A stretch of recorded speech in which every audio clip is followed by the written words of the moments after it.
Bismillahirrahmanirrahim. On the demand of Sadakat from Bidar, Karnataka, ये problem integral calculus की है, rectification chapter से related problem है और इसमें भी polar form. So that the entire length of chordioid r is equal to a 1 plus cos theta is 8a. Prove करना है कि पूरी लेंथ जो है कॉर्डियाइड की वो 8a के बराबर है.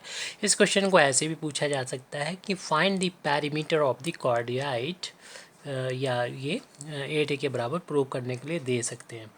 तो इसको इस प्रॉब्लम को सॉल्व करने के लिए यानी पूरी लेंथ निकालने के लिए पहले तो देख लें जो बहुत ही फेमस कॉर्डियाइड है, इसका हमें फिगर याद होना चाहिए. तो इस फिगर को हम बना देते हैं पहले तो इसमें एक पोलर फार्म है जो कि आर और थीटा में है, पोलर फार्म कहलाएगी. तो इसमें एक पॉइंट यहाँ पर लेते हैं प्लेन पर जो से पोल बोलते हैं, और इससे जाने वाली एक लाइन बोलते हैं इनिशियल लाइन, और ये एंगल होता है इसका थीटा इजिकल टू 0. यहीं से एंगल को नापा जाता है.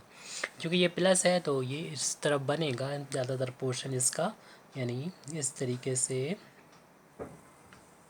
कॉर्डियाइड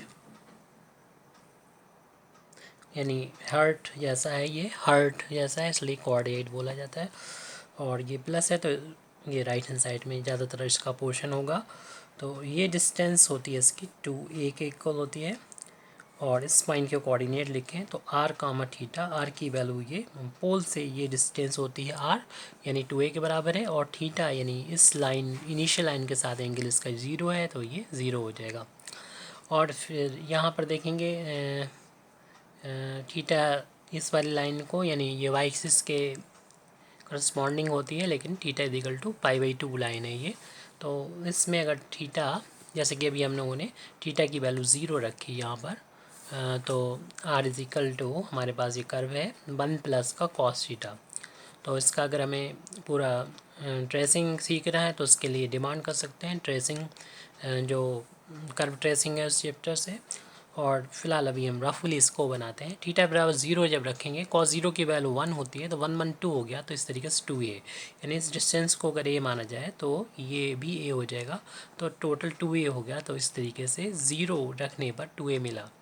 जब हम यहाँ पर रखेंगे π/2 तो cos π/2 की वैल्यू 0 होती है, तो ओनली 1 प्लस 0 1 आ गया, यानी r की वैल्यू a आ जाएगी. यानी जब थीटा इक्वल टू π/2 होगा तो ये डिस्टेंस जो होगी वो a के इक्वल होगी. यानी इस पॉइंट के कोऑर्डिनेट अगर लिखना चाहें तो r यानी a कामा π/2 थीटा ये कोऑर्डिनेट हो जाएंगे.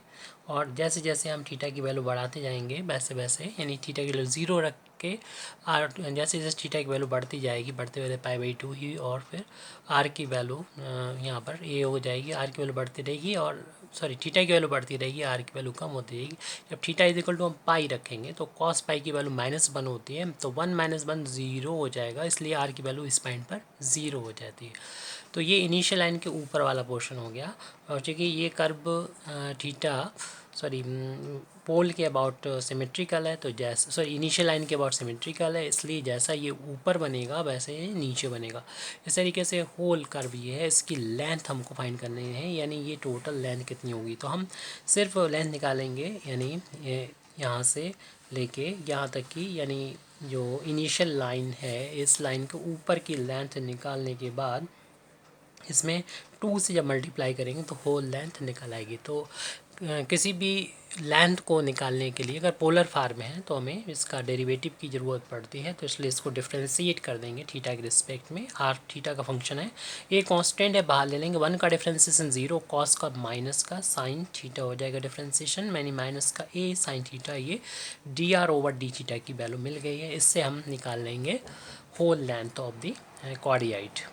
Hence the whole length of the cardioid. तो कार्डियाइड की होल लेंथ जैसे कि हमने पहले बताया था कि हमें इतनी लेंथ निकालेंगे और तो इसका ट्वाइस कर देंगे यानी 2 से मल्टीप्लाई कर देंगे तो पूरी लेंथ हो जाएगी, इसकी होल लेंथ हो जाएगी। और जब हम सिर्फ यहाँ से लेके यहाँ तक यानी इस पॉइंट ए से लेके और इस बी पॉइंट होते हुए इस पॉइंट ओ तक जाके यानी ऊपर वाले पोर्शन की लेंथ निकालेंगे तो इस पॉइंट पर देखने थीटा की वैल्यू जो होगी वो 0 के बराबर होगी। और ये चलते चलते जब यहाँ पर पहुँचेंगे तो थीटा की वैल्यू पाई हो जाएगी, क्योंकि इसको हम इंटीग्रेट कर रहे हैं थीटा के रिस्पेक्ट में, क्योंकि ये उस फार्मूले का यूज़ कर रहे हैं लेंथ निकालने का। ये वो है R square 1 plus D R over D theta और इसका होल अब स्क्वायर इंटू डी थीटा। अब यहाँ पर आर और जो डी और डी थीटा की वैल्यू है वो पुट कर देंगे। जो इक्वेशन नंबर 1 डाला था वहाँ से आर की वैल्यू रख देंगे, जो कर्व का इक्वेशन था D R over D theta जो निकाला इक्वेशन 2 में, वो दोनों वैल्यू यहाँ पर पुट कर देंगे। तो लिमिट है थीटा बराबर 0 to pi square root R की वैल्यू है A1 प्लस कॉस थीटा, हमें यहाँ पर इसका होल अप स्क्वायर करना है, और plus D R over D theta की वैल्यू माइनस ए इंटू साइन थीटा है। आप यहाँ पर कैलकुलेट कर लेंगे और कैलकुलेशन जैसे चाहे अपनी मर्ज़ी से कर सकते हैं।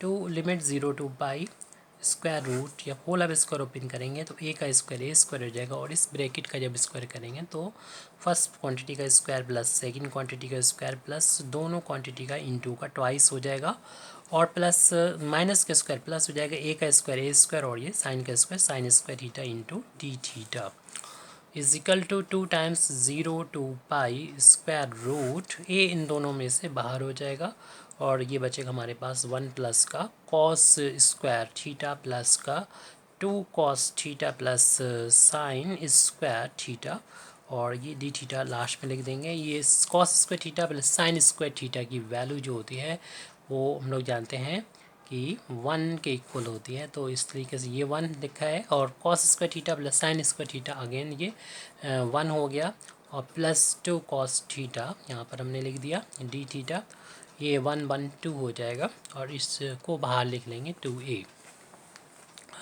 तो इज इक्वल टू चल रहा है 2 पहले से चल रहा था, एक और हमने बाहर ले लिया इंटीग्रेशन के साइन से, और ये लिमिट है 0 टू पाई और 1 1 2 टाइम्स हो गया 2 plus 2 cos theta into D theta. अब इन दोनों टर्म में से 2 को भी हम यहाँ पर ब्रेक स्क्वायर रूट के अंदर ही इस 2 को कॉमन ले लेते हैं, तो 1 प्लस कॉस थीटा बचेगा इंटू डी थीटा है, और कॉस थीटा की ऐसी वैल्यू रखेंगे कि 1 से 1 कैंसिल हो जाए। तो हाफ एंगल में कॉस की हम लोगों को कई फार्मूले पता है, उनमें से उस फार्मूले को अप्लाई करेंगे जिससे 1 से 1 कैंसिल हो जाए, means 2 cos square theta by 2 minus 1 ये वैल्यू कॉस थीटा की वैल्यू हमने रख दी ताकि 1 से 1 कैंसिल हो जाए। अब हमें स्क्वायर रूट से इसको निकालना आसान रहेगा। 0 टू पाई और ये 2 into 2 cos square theta by 2, देख रहे हैं कि ये मल्टीप्लाई में 2 इंटू 2 2 का स्क्वायर है तो बाहर आ जाएगा 2 भी यहाँ से, और कॉस का भी स्क्वायर है तो रूट हट जाएगा यहाँ से, ओनली कॉस थीटा बाई 2 बचेगा डी थीटा। 2 इंटू में है से यहाँ से बाहर निकालेंगे, 2a पहले से मौजूद है, limit 0 to pi into cos theta by 2 into D theta, ये इसका मल्टीप्लाई करेंगे तो ये वैल्यू हो जाएगी 4a, और यहाँ पर हम कॉस का हम लोग जानते हैं इंटीग्रेशन जो होता है वो साइन होता है, तो यहाँ पर हम लिख देंगे साइन थीटा बाई 2। लेकिन हम देख रहे हैं यहाँ पर ये थीटा होता तो हम यहाँ पर बात ख़त्म करते, थीटा का जो कॉफिशेंट है वो 1/2 है, तो इसलिए डिवाइड करना पड़ेगा 1/2 से, तब इंटीग्रेशन कंप्लीट होगा, और लिमिट थीटा की वैल्यू 0 से लेके पाई तक दे रखी उसे लिखना होगा। 2 ये डबल अपान में है, एक ये है दूसरा ये, तो इस 2 का ऊपर जाके मल्टीप्लाई हो जाएगा 4a के साथ में 2 का मल्टीप्लाई, यानी बाहर ले लिया लिमिट से, क्योंकि ये यहाँ पर लिमिट रखना है वो थीटा की, और थीटा सिर्फ साइन में आ रहा है, थीटा की वैल्यू 0 से लेके हमें पाई तक वैल्यू पुट करना है। यहाँ की वैल्यू तो 8a हो जाएगी। अब पर लिमिट रखेंगे यानी जहाँ पर भी मिलेगा हमें थीटा वहाँ पर पाई रखना है, pi by 2 minus upper limit minus lower limit, जहाँ पर थीटा वहाँ पर 0 रखना है तो 0/2। साइन पाई बाई 2 की वैल्यू जो होती है वो 1 होती है, साइन 0 की वैल्यू 0 होती है, तो ये 8a इंटू 1 आ गया, यानी ये टोटल वैल्यू जो होगी वो 8a की इक्वल आ गई। इस तरीके से हमारा ये प्रॉब्लम कंप्लीट होता है। Thank you very much Indeed for listening me व आखिर दावाना अल्हम्दुलिल्लाहि रब्बिल आलमीन।